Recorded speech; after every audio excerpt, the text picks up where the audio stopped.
Hi, this is Teacher Maria of The Q's Academy. Ang ating topiko sa araw na ito ay tungkol sa salitang ugat. Ano nga ba ang salitang ugat? Malalaman natin yan ngayon. Salitang ugat o root word. Ito ay isang salita na walang dagdag sa makatuwid. Ito ay salitang buo ang kilos. May apat na kayarian ang salitang ugat. Una, payak. Ikalawa, may lapi. Pangatlo, inuulit. Pang-apat, tambalan. Narito ang mga kayarian at mga halimbawa ng salitang ugat. Una, payak. Binubuo ng salitang ugat lamang. Walang panlapi, hindi inuulit, at walang katambal na ibang salita. Narito ang mga halimbawa. Anim, langis, talino, galing, lawak, sagot, dilim, tubig, ganda, haba, puti, lamig, presyo, kisig, at marami pang iba. Pangalawa, may lapi. Binubuo ng salitang ugat at isa o higit pang panlapi. Narito ang mga halimbawa. Makisig, salitang ugat, kisig. Matalino, salitang ugat, talino.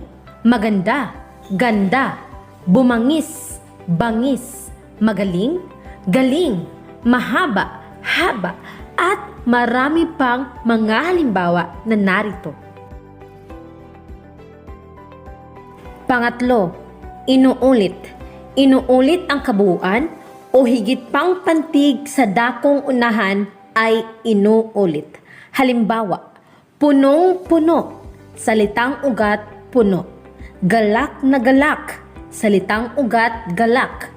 Punit-punit, salitang ugat, punit. Kaakit-akit, salitang ugat, akit. Kalunos-lunos, salitang ugat, lunos. At marami pang ibang halimbawa. Pang-apat, tambalan. Binubuo ng dalawang salitang pinagsasama para makabuo ng isa lamang na salita na may ibang kahulugan sa pinanggalingang mga salitang ugat.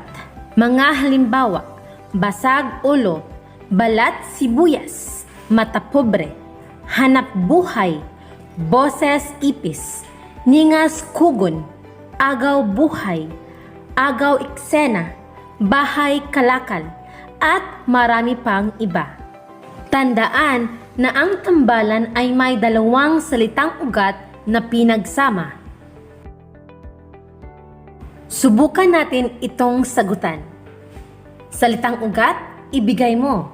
Number 1. Ano ang salitang ugat ng salitang kalangitan? A. Kalang, B. Akala, C. Langit, D. Kalan. Number 2.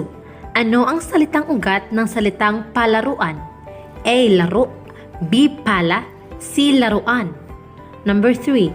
Ano ang salitang ugat ng sumusunod na salita? Matulungin, tumulong, tinulungan. A. Tulong, B. Tulog, C. Mata, D. Tala. Salitang ugat ng kalangitan ay langit. Salitang ugat ng palaruan ay laro. At ang salitang ugat ng matulungin, tumulong, tinulungan ay tulong. Oo, may mga kayarian, ugat o pinagmulan ang mga salita. Tulad din nating mga tao. Tayong lahat ay may pinagmulan. Sabi nga sa Genesis 2:7, at nilalang ng Panginoong Diyos ang tao sa alabok ng lupa at hiningahan ang kanyang mga butas ng ilong ng hininga ng buhay at ang tao ay naging kaluluwang may buhay. Tayong lahat ay likha ng Panginoon. Sana marami kayong natutunan sa araw na ito. Huwag kalimutang mag-subscribe, share, and comment. This is Teacher Maria of The Q's Academy. Thank you for watching.